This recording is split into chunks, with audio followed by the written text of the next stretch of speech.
에서는 어제 종탑 트리를 설치했습니다. 아마 전주 시내에서는 제일 먼저 하지 않았나 그런 생각을 하고요. 해마다 보도를 보면 판문점에서 이북 땅에 그리스도의 빛을 비추기 위하여 성탄 트리를 장식하는데 거기보다도 먼저 하지 않았나, 아니 전국적으로 제일 먼저 하지 않았나 그런 생각을 해봅니다. 그 말은 예수님을 맞이할 준비들을 미리부터 잘하고 있구나, 하나님이 그렇게 생각하실 것 같습니다. 그래서 이제 서서히 예수님에게 관심을 돌리고 싶어서 아기 예수님을 맞이하기 전에 왜 예수님이 이 땅에 오셨는가를 생각해 보려고 합니다. 예수님 한 분만으로 암흑 같은 세상에 빛이 비춰지고, 예수님 한 분으로 인해서 세상 모든 사람들이 구원을 받고, 예수님 한 분이 이 땅에 오심으로 이 세상에 끼친 영향은 세상에 어떤 것보다도 가장 큰 영향을 끼치게 되었습니다. 그래서 지난 2주간 동안 특별 새벽 기도회가 진행되는 가운데 요한복음 6장 말씀을 살펴보게 되었습니다. 요한복음 6장 1절 말씀부터는 오병이어의 이야기가 나옵니다. 무슨 말씀이냐 하면 보리떡 5개하고 물고기 2마리를 가지고 5,000명을 예수님 먹였다고 하는 그 기적이 나온다, 그 말이에요. 예수께서 갈릴리 호수 북편 베세다에 가셨을 때에 많은 사람들이 거기도 따라왔습니다. 어느 날은 베세다에 갔을 때 해가 서산에 질 때라 많은 무리들이 배고파 했습니다. 그 많은 무리 중에서 예수님의 말씀을 들으려고 왔던 어린 아이 하나가 자기 도시락 보리떡 5개와 물고기 2마리를 내놓습니다. 모두가 그랬듯이 이 아이도 배가 고팠을 것이에요. 그 도시락은 이 아이에게 배를 채울 수 있는 아주 소중한 것이에요. 아마 자기만 먹으려고 처음에 집에서 도시락을 가지고 왔으리라고 생각을 합니다. 하지만 이 어린아이는 저녁을 먹지 못하는 사람들에게 이것을 양식을 구하는 제자들에게 딱 내놓았습니다. 그것은 그 아이가 할 수 있는 최선입니다. 그 아이가 전부 내놨다고 해도 과언이 아니죠. 자기가 배고플 텐데 먹지 아니하고 내놨다고 하는 그런 이 아이의 희생과 헌신을 우리는 한번 배워볼 수 있지 않겠습니까? 이 아이가 이런 것을 딱 내어놓았을 때에 예수님의 제자 안드레라고 하는 사람이, 선생님, 이것이 이 많은 사람들에게 도대체 누구의 입에다가 풀칠을 할 수 있겠습니까? 하고 낙심한 마음으로 이야기를 할 때 예수님은 그것을 내게로 가져오라. 보리떡 5개하고 물고기 2마리를 예수님이 손으로 높이 들고 축사하신 다음에 제자들을 통해서 그 많은 사람들에게 나누어 주라고 했습니다. 떡을 뗍니다. 물고기를 나누어 줍니다. 그런데 이상하게 모든 사람이 떡과 물고기를 받아 먹어도 떡과 물고기가 줄지를 않는 거예요. 5,000명이 먹었습니다. 그리고 12광주리가 남았다고 하는 것이 요한복음 6장 1절 이하에 나오는 기적입니다. 그야말로 이 작은 아이의 희생, 이 작은 아이가 먹고 싶어도 안 먹고 내놓은 헌신, 여기에서 기적이 일어나게 되었었고, 이 기적은 수많은 사람들의 배를 채웠어요. 수많은 사람들에게 감동을 주었을 거예요. 그런데 그거보다도 보이지 않는 하나님의 일을 이 아이를 통해서 예수님은 하고 계시는 것을 우리는 알아야 합니다. 어떤 것을, 예수님이 어떠한 분인가 하는 것을 이 오병이어의 기적을 통해서 드러내주고 있어요. 당신을 증거해주고 있다, 그 말이에요. 어떻게 보리떡 5개하고 물고기 2마리를 가지고 성인 남자만 5,000명이 먹었어요. 아이들과 여성들까지 합하면 아마 적어도 150만 명은 150만 명은 되었을 겁니다. 15,000명은 되었을 겁니다. 그런데 그 많은 사람들이 먹고 남았다는 이야기는 예수님의 영권과 예수님이 어떠한 분인가 하는 것을 이제는 알게끔 해 주었어요. 이 아이의 도시락은 바로 그런 메시지가 담겨져 있습니다. 구약 성경에 보면 모세와 함께 이스라엘 백성들이 애굽에서 나와 가지고 광야 생활을 하지요. 그때 하나님께서 이스라엘 백성들에게 아침마다 만나와 메추라기를 내려주십니다. 그들이 잠자는 동안에 내려주시고 이스라엘 백성들은 그것을 받아 먹고 살았어요. 이러하듯이 예수님은 수많은 무리들에게 떡과 물고기를 나누어 주었습니다. 그들의 배를 채웠습니다. 허기진 배를 채우고 그들은 기뻐했습니다. 허기진 배를 채우고 기뻐하면서 도대체 예수님이 어떠한 사람이기에 병든 자 고침받고 죽은 자 살리고 앉은 뱅이 일으켜 주시고 그런 기적을 많이 일으킨 예수 선생인데 도대체 그렇다고 해서 이 많은 사람을 어떻게 먹일 수 있을까 하면서 예수 그리스도의 인성뿐만 아니라 신성까지도 이제 자아내게 됩니다. 예수님에 대한 더 많은 궁금증을 많은 사람들이 궁금증을 갖기 시작했습니다. 그러므로 이 오병이어의 기적의 메시지는 뭐냐? 예수님은 우리에게 육신이 먹어서 배부르는 밥만 주는 분이 아니라 영의 양식을 주는 분이시다. 예수님은 우리의 떡이시다. 이 사실을 가르쳐주고 있는 거예요. 이 메시지를 전해주고 있는 거예요.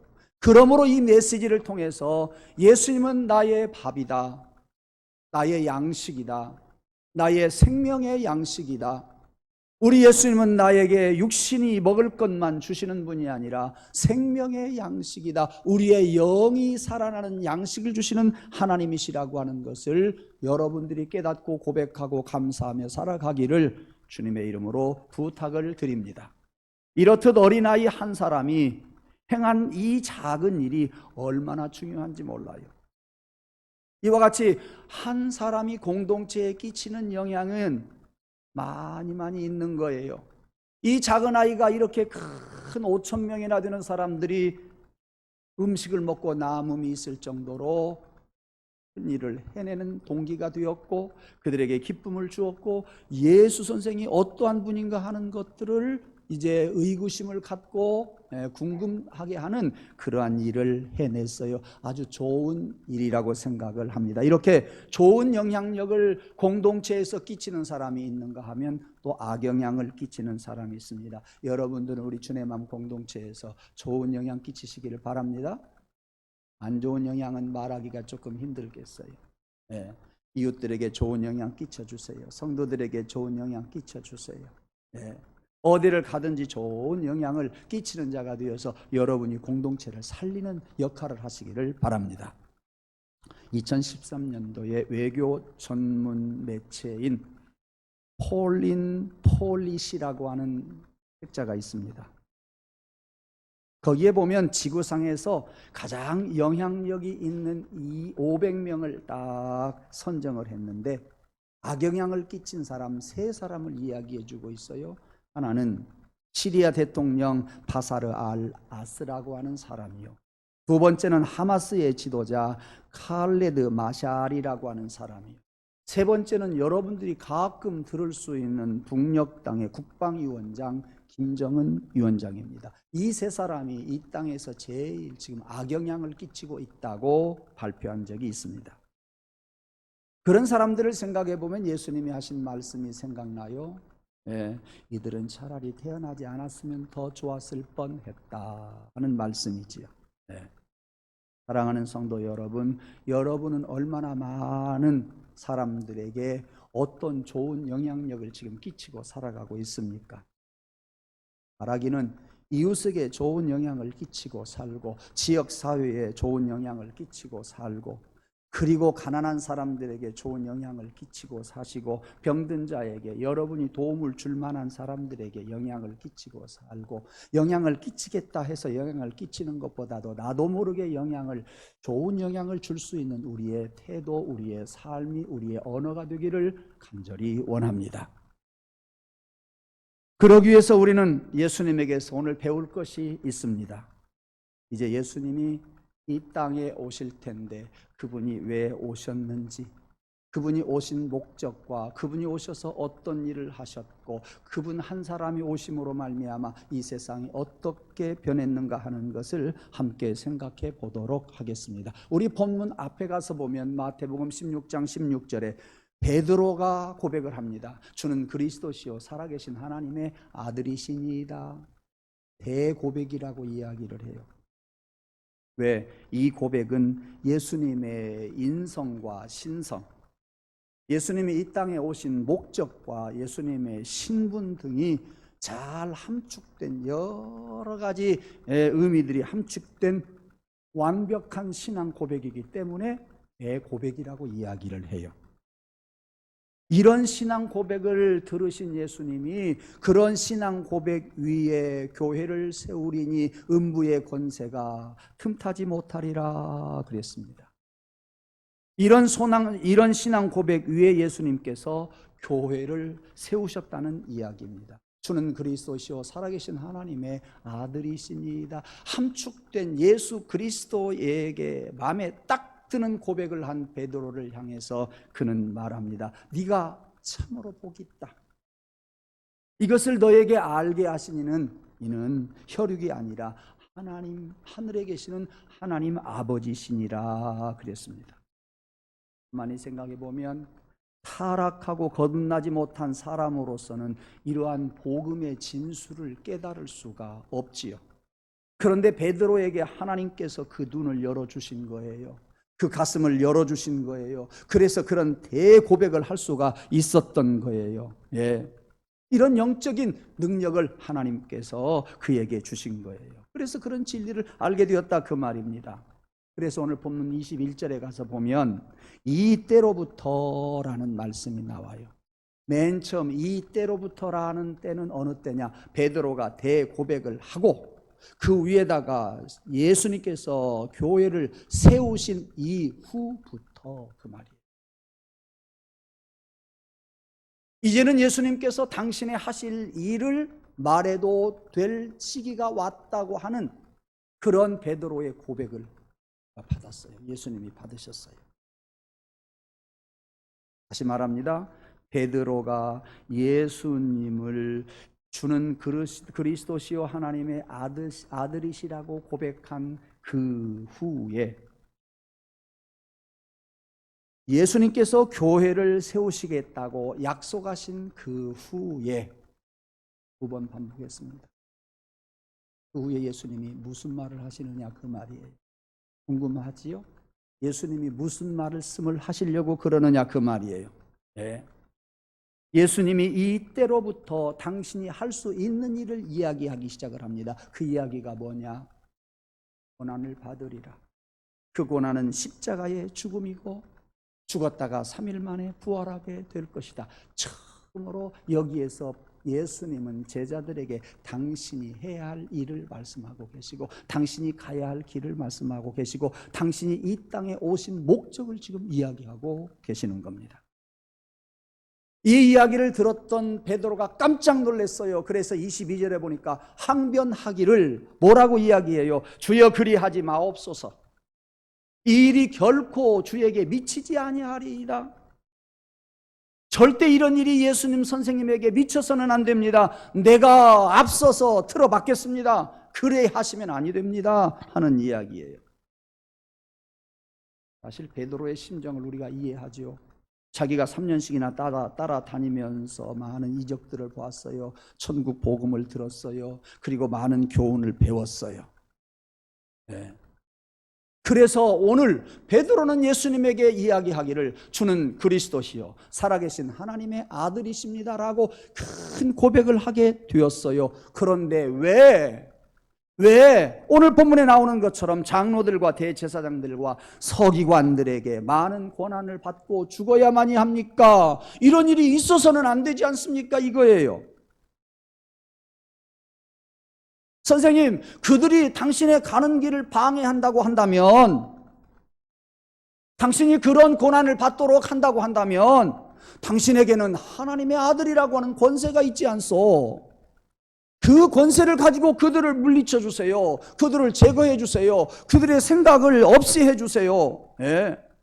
왜 그들의 손에 선생님이 고난을 받아야 되고 왜 그들의 손에 선생님이 십자가에 달려 죽으셔야만이 합니까? 그 이야기거든요. 오라요. 베드로의 이야기를 우리가 알 수가 있어요. 충분히 그의 마음을 이해할 수가 있어요. 네. 베드로는 이런 생각도 했을 거예요. 예수님이 만약에 그렇게 세상을 떠나신다고 한다면 예수님을 따르던 나 자신은 어떻게 되고 예수님을 따르던 제자들이 어떻게 될까? 그래, 너희들 예수님 따라다니니 꼴 좋다. 그런 사형을 당하신 그 선생님의 제자가 내가 된다? 베드로는 자존심이 허락지를 않는 거예요. 다른 제자들도 틀림없이 암담하게 생각을 했을 거예요. 그러한 그들에게 예수님은 당신의 가실 길에 대해서 단호하게 베드로에게 또 이야기합니다. 사탄아, 내 뒤로 물러가라. 너는 나를 넘어지게 하는 자로다. 네가 하나님의 일은 생각하지 아니하고 땅의 일만 생각하는도다 그랬어요. 베드로가 사탄은 아니지만 베드로에게 사탄이 들어가서 사탄의 도구가 되었다는 거지요.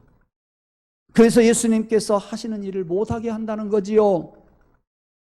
인간적으로 생각하면 베드로의 처신은 아주 맞는 거예요. 그런데 예수님은 말씀하시기를 네 속에 사탄이 들어갔다. 왜 하나님의 일을 네가 가로막고 있느냐 그거예요.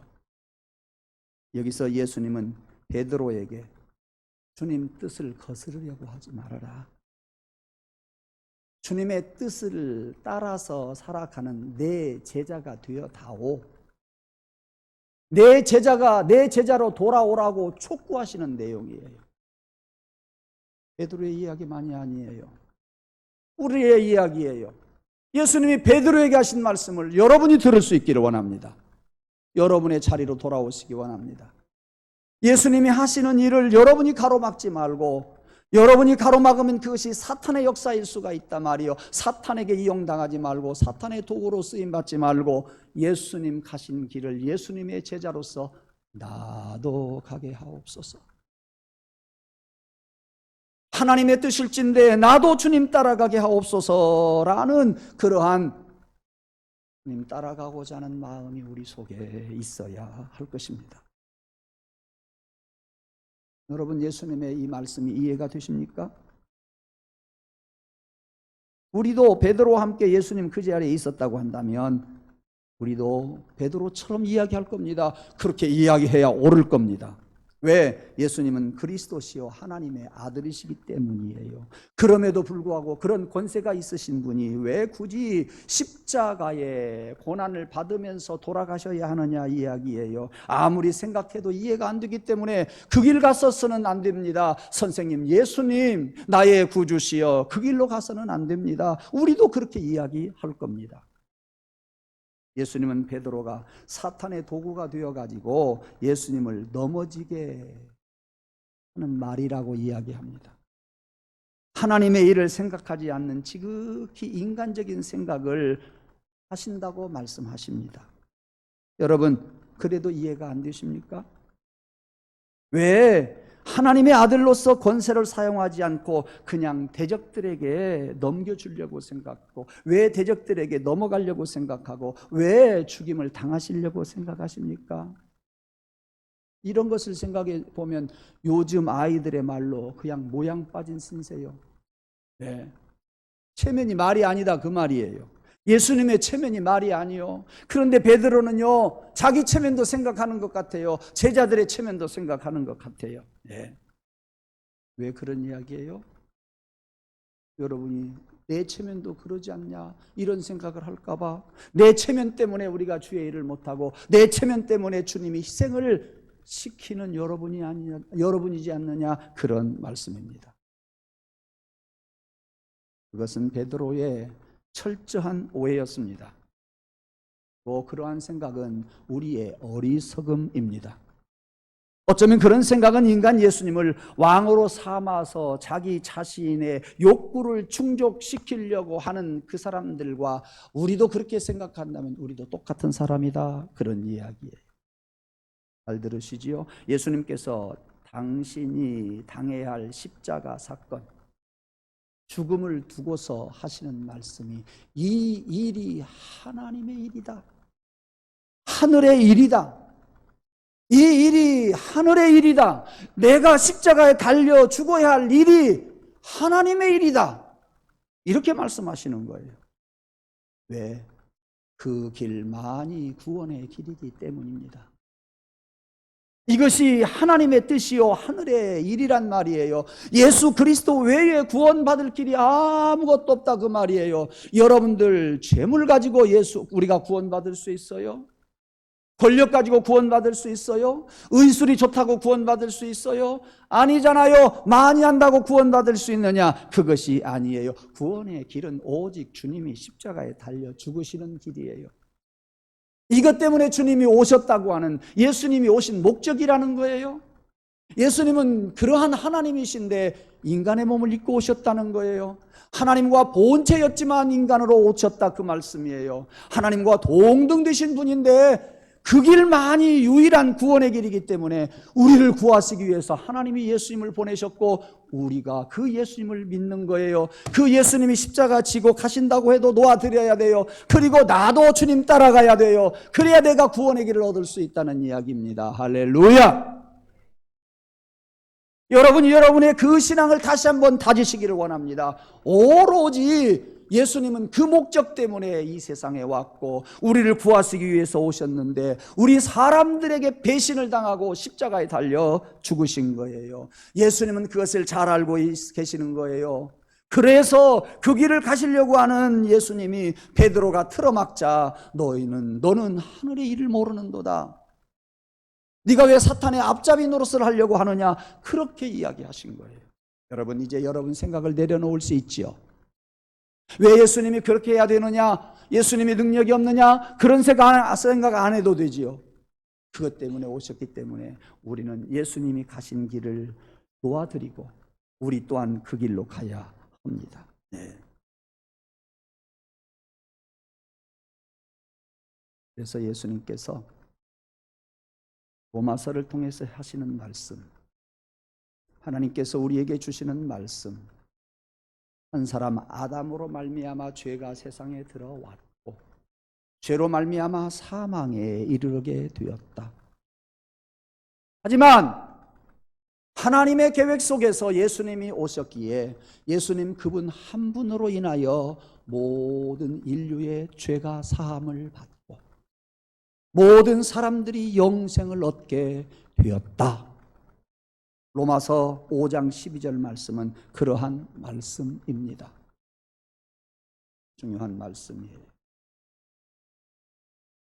우리에게 소망의 말씀입니다. 한 사람을 아담으로부터 죄악이 들어왔고 우리가 죽을 수밖에 없는 사람이 되었는데 그 길을 해결하시기 위해서 예수님이 이 땅에 오셨고 예수님이 우리의 죄를 사해 주셨으니 우리는 영생을 얻게 되었다. 그 큰 사역이 있는데 어찌 예수님이 하시던 길을 안 간다는 이야기예요. 그 목적 때문에 예수님이 오셨는데 베드로가 틀어막는다고 예수님이 안 갈성 싶으냐 그 말이에요. 아니요, 주님은 그 길을 하셔야 돼요.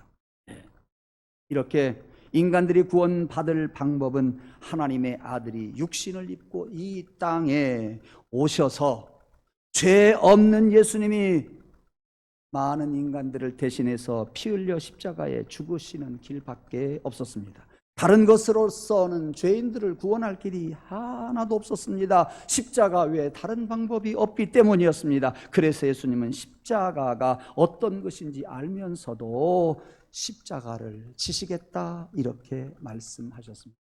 그 도시락 하나가 많은 사람들에게 예수님이 어떠한 분인가 하는 것을 궁금증을 자아냈고 그 도시락 하나 가지고 많은 사람들이 먹고 남았는데 그 작은 아이의 몸짓 하나가 큰 것을 알게 했잖아요. 육을 만족하게 할 수가 있었고 영적인 눈이 열리는 동기가 되었어요. 그래서 예수님은 내가 생명의 떡이다 그러면서 가르쳐 주시는 말씀이 내가 십자가의 길을 가야 된단다 그랬어요.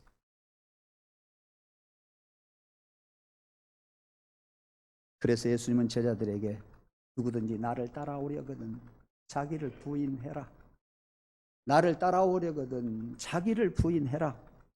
두 번째, 그리고 십자가를 지라 그러셨습니다. 제자가 누구예요? 스승을 따르는 자예요. 예수님의 제자는 예수님처럼 자기를 부인하고 자기 십자가를 지는 사람이 예수님의 제자입니다. 부인한다는 이야기가 뭐예요? 자기 욕망을 죽인다는 이야기예요. 자기 생각을 죽인다는 이야기예요. 자기의 주장을 포기하겠다는 이야기예요. 철저하게 옛사람을 굴복시키고 그리고 새롭게 거듭난 사람, 이 사람이 예수님의 구원을 받은 사람들입니다. 그래서 예수님의 제자가 된 사람은 자기를 위한 생각을 하지 않아요. 자기를 위한 삶을 살지를 않아요. 자기의 생각과 자기의 여러 가지 것들을 내놓고 많은 사람들을 위해서 살아가는 사람이에요. 베드로가 예수님을 부인했던 것처럼 나도 예수님을 저버리게 될 수 있어요. 어떤 사람이 과거를 해결하지 못한 사람, 옛사람을 해결하지 못한 사람, 거듭나지 못한 사람, 바로 그 사람은 베드로처럼 언제든지 우리는 주님을 부인할 수 있는 가능성이 있습니다. 말씀을 다 전하지는 못하겠습니다. 예수님은 당신이 말씀하신 대로 참혹한 십자가의 죽음을 각오하고 그 길을 가시겠다. 그러니 베드로야, 너 그런 짓 하지 말아라. 네가 하는 짓은 마귀의 도구로 네가 쓰임받고 마귀의 하는 짓이란다. 사랑하는 성도 여러분, 옛사람을 전부 죽여버리고 거듭나고 또 우리가 나 자신을 부인하고 십자가를 지고 많은 사람들에게 나의 작은 몸짓이 유익을 줄 수 있는 그런 우리의 삶이 되기를 원합니다. 나의 작은 말 한마디가 다른 사람들을 살리는 그런 말 한마디 한마디가 되기를 주님의 이름으로 축원합니다. 그래서 이웃을 살립시다. 한 아이가 도시락을 가지고 여러 명을 먹였던 것처럼 나의 말 한마디가 여러 사람들에게 소망을 주고 나의 행위 하나가 여러 사람들에게 큰 힘을 줄 수 있기를 간절히 원합니다. 그래서 이 지역사회에 영향력을 끼치는, 이웃들에게 영향력을 끼치는 자가 되고 우리 교회가 영향력을 끼치는 교회가 되기를 원합니다. 이번 성탄절 종탑 트리를 이제 설치했습니다.